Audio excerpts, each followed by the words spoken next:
What is up, everybody? Welcome to the Mark Z Drumcast on a Wednesday. Seems to be, hold on, let's see. I'm just making sure it seems to be working. Wow. And it was just a matter of a bad Ethernet connection. I may just go, so I have this Wi-Fi access point, and hold on, because I like to look at myself when I'm streaming. So I have this Wi-Fi access point that also can be used as a switch. Look at that. See? There's Louie. Say hello to Louie. That can also be used as an Ethernet switch. And the only problem I'm having with it is I feel like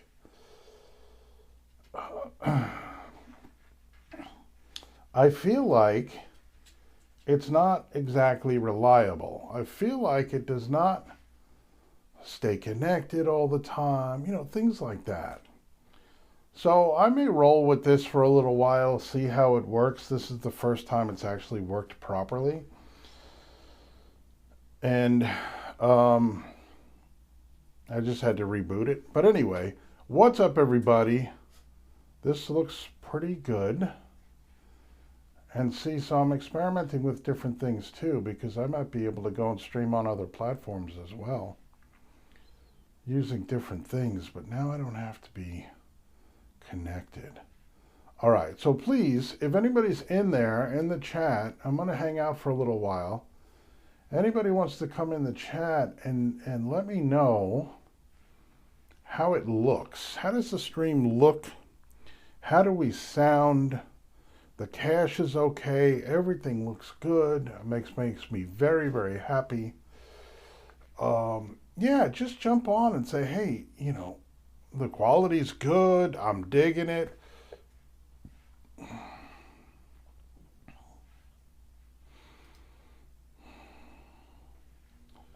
Very, very nice.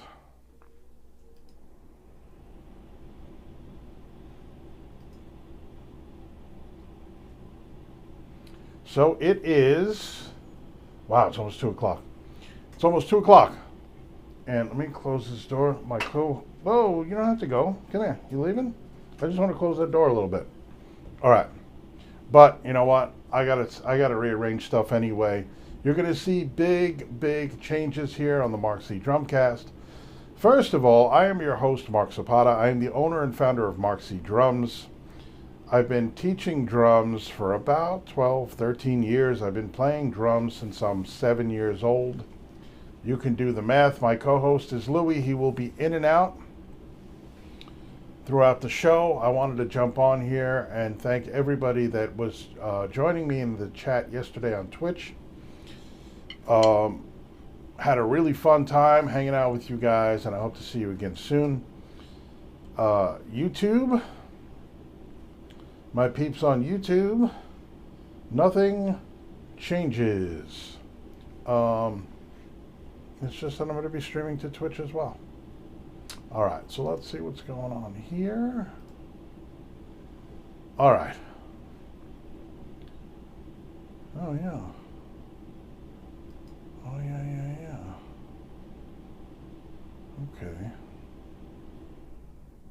So I will likely be...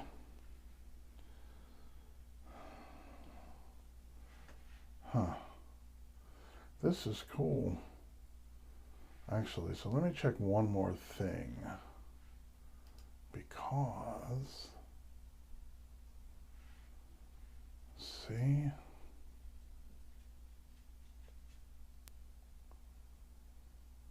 on, chat.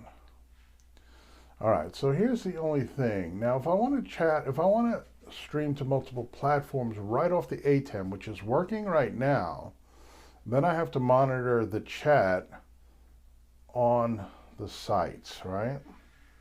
Like if I used Restream and used that platform,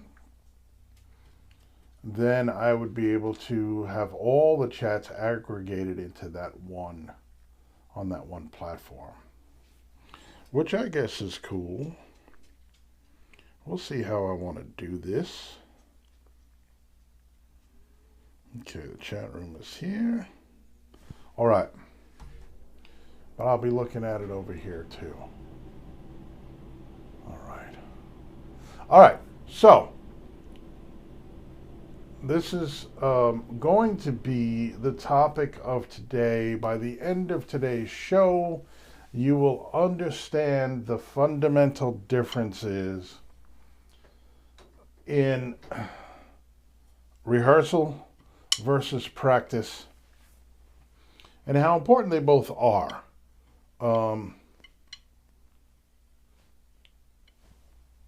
For those of you in a band, for those of you that want to be in a band, for those of you whether you want to be in a band and it's maybe in a school, right? So the situation with my student bands is that way. We're in a music school. We have a setup for a band rehearsal. We have a full stage, PA, amps, drums, lights, drum riser, like anything that you need. And the students come in and we work with them during rehearsals. We have rehearsals, we work with them, and we help them to learn or teach them how to be in a band and what to do in a band situation. I have extensive experience playing in bands. I've been playing in bands since I'm a teenager. And,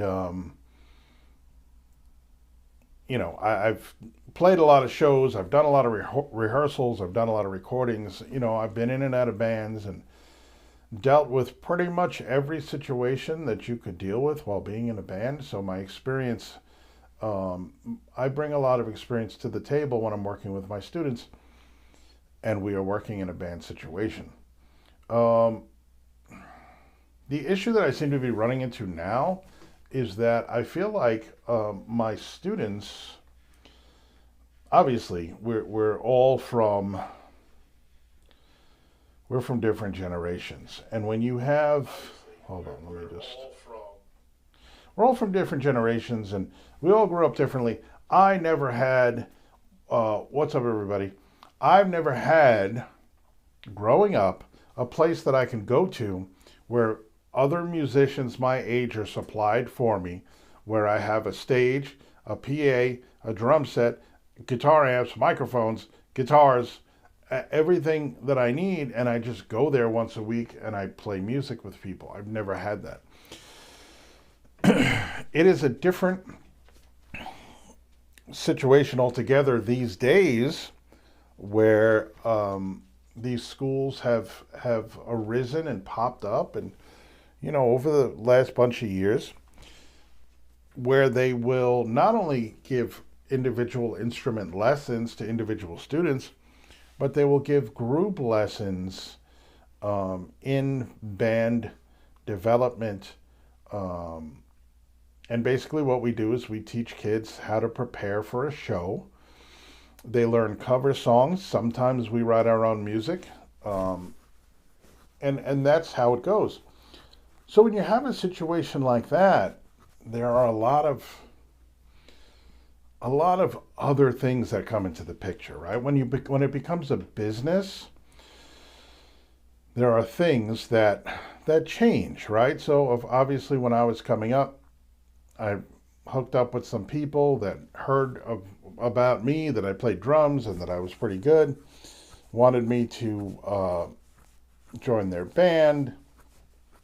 And this was, of course, after playing in my room by myself or with the kid who lived around the corner who played guitar and stuff like that. We always form our first bands through either family members or friends up the block or school friends or whatever.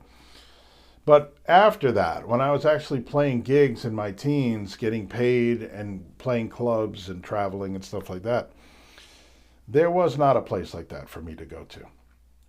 I did have lessons and I was able to go for lessons, but I was never put in a band situation where I went in and I paid to learn how to be in a band or for the experience of playing in a band and performing live on a stage. At the end of the semesters or the sessions or whatever we call them in the different schools, there's a performance, and it's basically an evaluation, right? All the parents and the families and everybody comes to see the children perform. And it's a showcase to see how they've progressed over that semester, for those 3 or 4 months, however long it is. And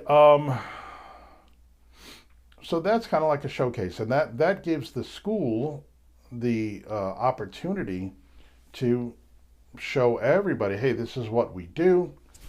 Hopefully get new students, more people to sign up.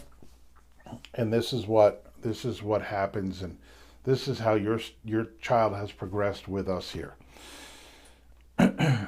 So when I got into a band, it was just basically, hey, I know this guy and he's looking for a drummer, or they tell the band, hey, I know this guy, he's a drummer, he's pretty good. And it starts from there, and you start to work together, and you start to, like, my first bands that I played out live with were all original bands. So I didn't start out in cover bands.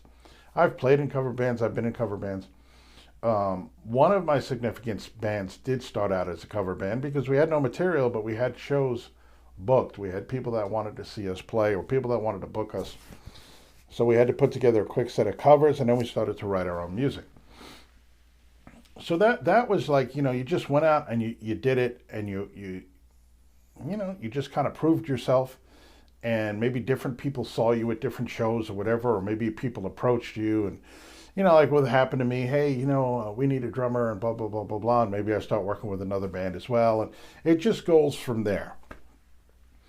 And so when you're in this situation today, when these kids are brought into a school, given the opportunity to perform, there's a big difference when their parents are paying for it, right?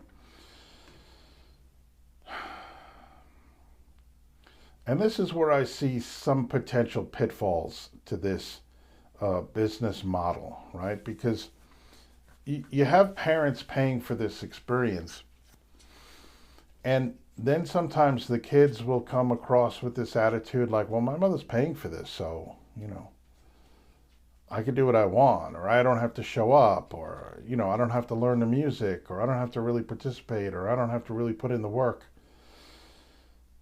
And then on the other side, there may not be the same accountability because it's a business. So in other words, let's say I'm in a band and I'm a teenager back in, the 1600s, and I'm playing in a band and I'm just not pulling my weight. I'm not learning my parts. I'm missing rehearsals. I'm late to gigs. I'm just kind of showing an I don't give a shit attitude. And I'm not going to be in that band for that long. Let's put it really bluntly.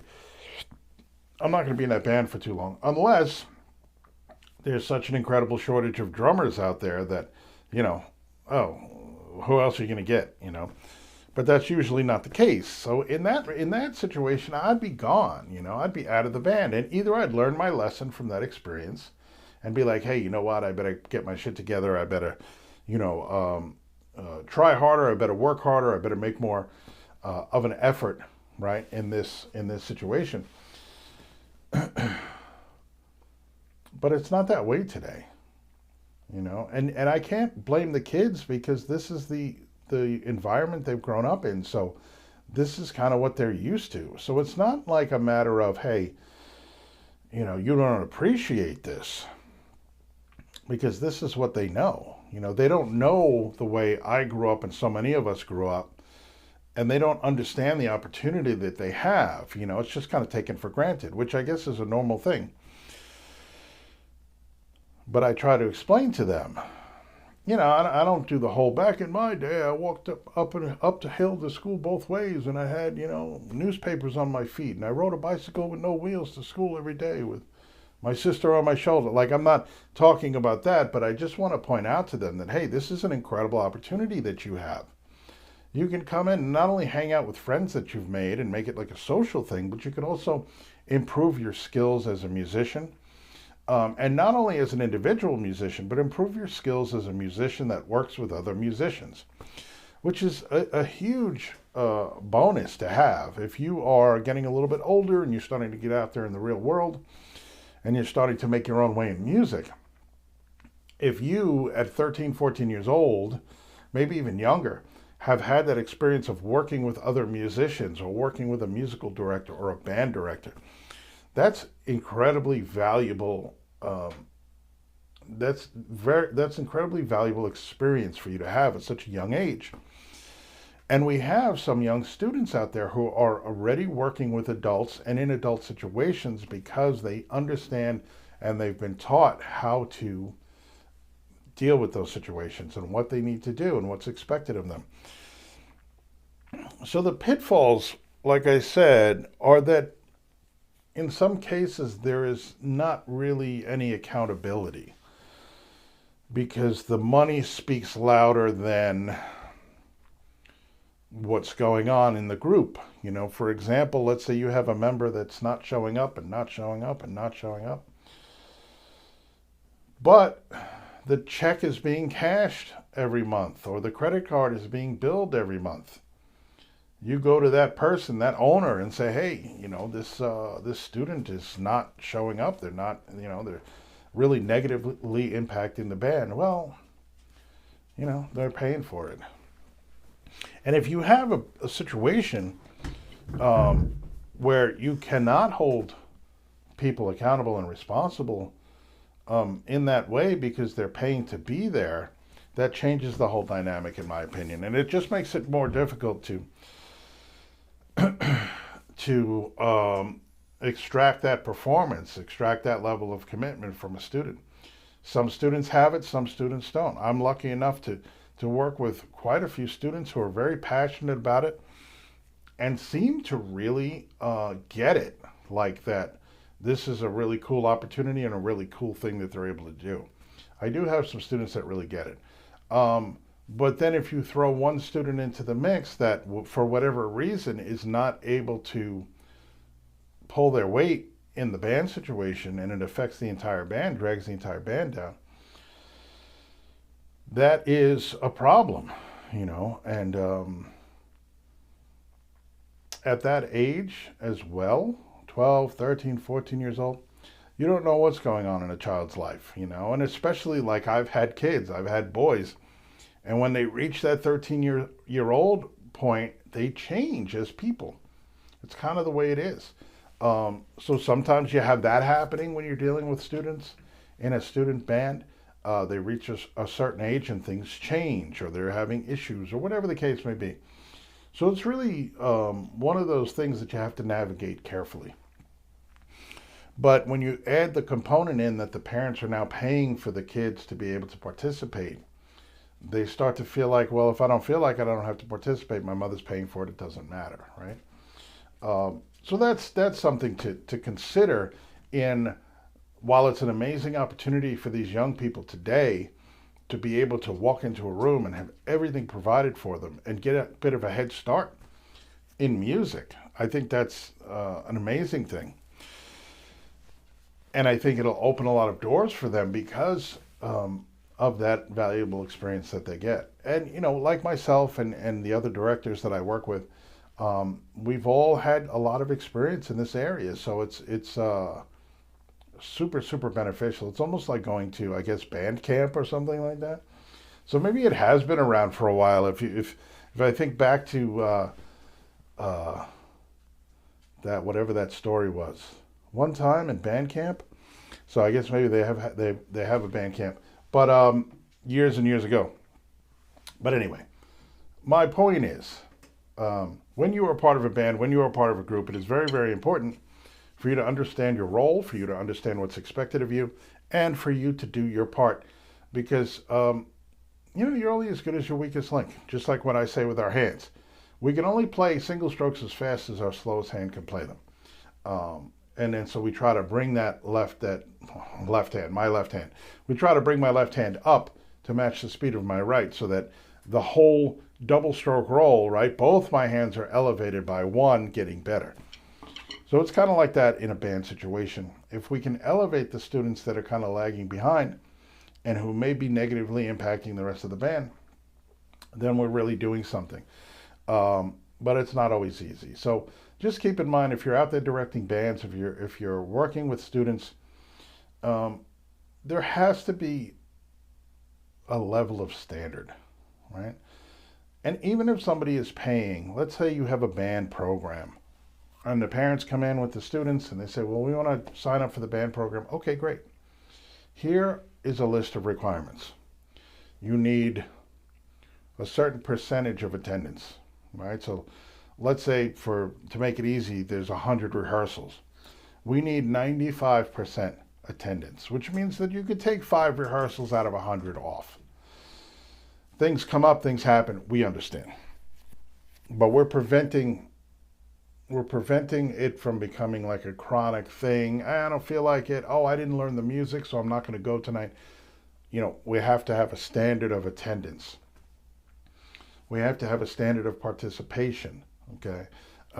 We need you to attend the shows at the end of the year, right? These are the dates. And if you have a conflict, we need to know right away. But you are required to attend and perform at the end of semester show. That's another guideline. You need to participate. You need to learn your parts, and you need to know your music. You need to know your part, and you need to become become good at your part. Let me see if this is not okay. Let me just try something real quick. Okay, that's what I thought. Okay, so yeah, you need to be responsible, and you need to do what's expected of you, and just have expectations and guidelines, and requirements, right? Because if you come in, especially if you're part of a band situation, this has always been something that is very important to me. You gotta respect the other people in the band. You have to do your part. You can't quit in the middle. You can't bail out of a show. You can't just constantly not know the music, because that doesn't help anybody. Like, I would never want to kick anybody out of a band mid-semester, because that doesn't help anybody. It makes it harder for everybody. So what I'd rather do is try to be able to get that student to elevate their participation, to elevate their level of commitment to the band. However we could do that, I don't know. Every student is different, every situation is different. So that's what I would rather do. But worst case, last resort type of thing, this will result, violation of these guidelines will result in expulsion from the group,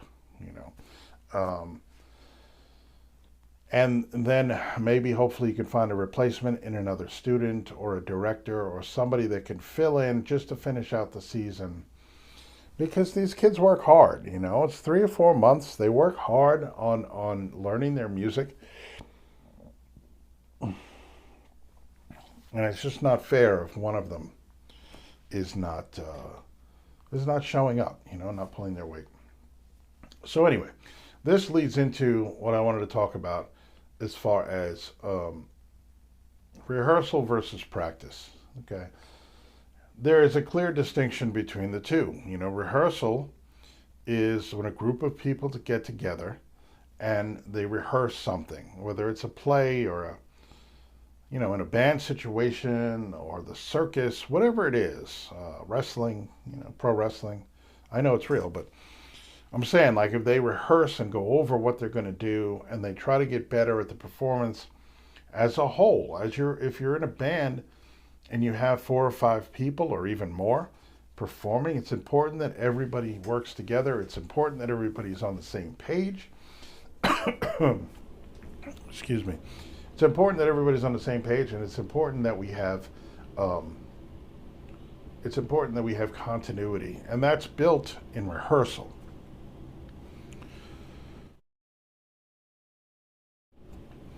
Rehearsal is not a place for you to practice your song. Rehearsal is a place where everybody gets together and as a group they work on their performance.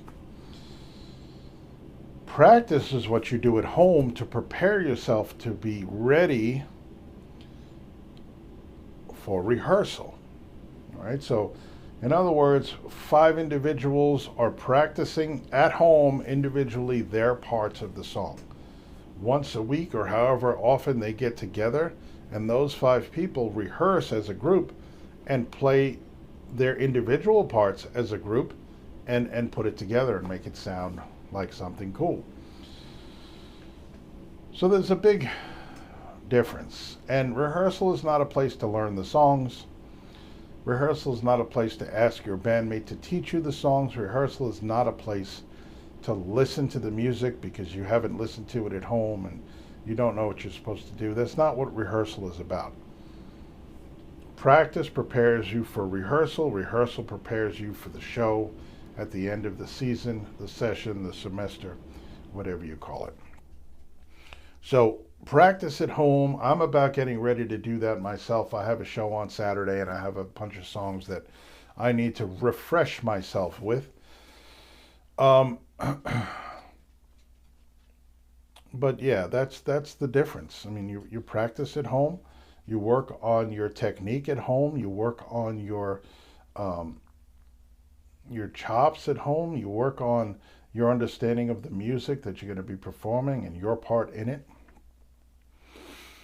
You work on understanding and knowing the format of the song. You at home is where you map out the song. You go through it, you listen to it, and however you want to take your notes, you write down the intro is this long, the outro is this long, verse, chorus, solo, however long those parts are, so you know what you're supposed to be doing. I had to tell one of my bands last night, as a matter of fact, everybody needs to be able to lay out the song, right? In other words, everybody, all the 5 people in the band, every person needs to know how many times the intro goes for. Every person needs to know how many verses and how long each verse is, how many choruses and how long each chorus is. Like, everyone needs to know that. And a lot of times I'll have like 1 or 2 people that know it and they're kind of cueing the other people. That's okay for the beginning. But we need to get to a point in rehearsal where everybody knows their part, to the point where if you're playing it right and you know you're playing it right and a couple of people maybe change too early or too late, you could say, hey, hang on, that part only goes this long, or this part is longer than that. And then we can go over it and we can figure it out, right? But if everybody knows their part, it's way easier to just get into a room and just bang out the songs and then go over the trouble spots. How are we going to end this one? How are we going to start this one? What are you going to do in this part? Are we going to drop out here? Maybe we can add something different. Maybe we can change the arrangement a little bit. The only way you could do that is when everybody knows their parts individually and knows the song well enough to know when it's right and when it's wrong. We're still working towards that in some of my bands. I work with a few different bands, so I'm not talking about anyone in particular, but I've had these situations come up before. So if you are in a band situation, especially if you're a student in a student band, just do your part. Do your part. I'll always say I'll never be nervous because I'm unprepared. I'll always be nervous because of everything else. Are we going to get to the venue in time? Is everybody going to be there? Am I going to have what I need? Am I going to forget something? Like those types of things. I'll always be a little bit nervous about that stuff until I'm on stage and start playing the show. But I will never be nervous because I'm not sure how this song goes, how that ending goes. You know, that's not going to be me because it's happened. It's happened to me before, and it's not something that I want to repeat. I've learned from my mistakes. It's not fun to show up to a gig, and it certainly is not fun to show up to rehearsal either unprepared, right? I don't want to be the guy that everybody's looking at because I messed up, or because I don't know the part, or because, oh, hold on, I have to listen to it. I don't want to be that person, and I won't be that person anymore.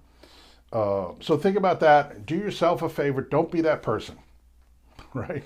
Don't be that person. You know, and things will go a lot smoother for you. You'll enjoy your shows more. You'll enjoy your rehearsals more. You know, and there's nothing better than accomplishing something. There's nothing better than popping out like a really strong rehearsal. Oh man, that song sounded great. There's nothing better than that. Um, so always put yourself in the best position to be successful when you are in a band situation. I don't know that I have anything else to add to that. I'm going to see you guys again. Still kind of working out the bugs, but definitely today was a step in the right direction. And we're going to see, right? Everything's excellent. This is really, really good. So, yeah, I think that's about it. If you have any questions, thoughts, comments, leave them in the chat. I believe you'll be able to rewatch this if you weren't able to catch me live.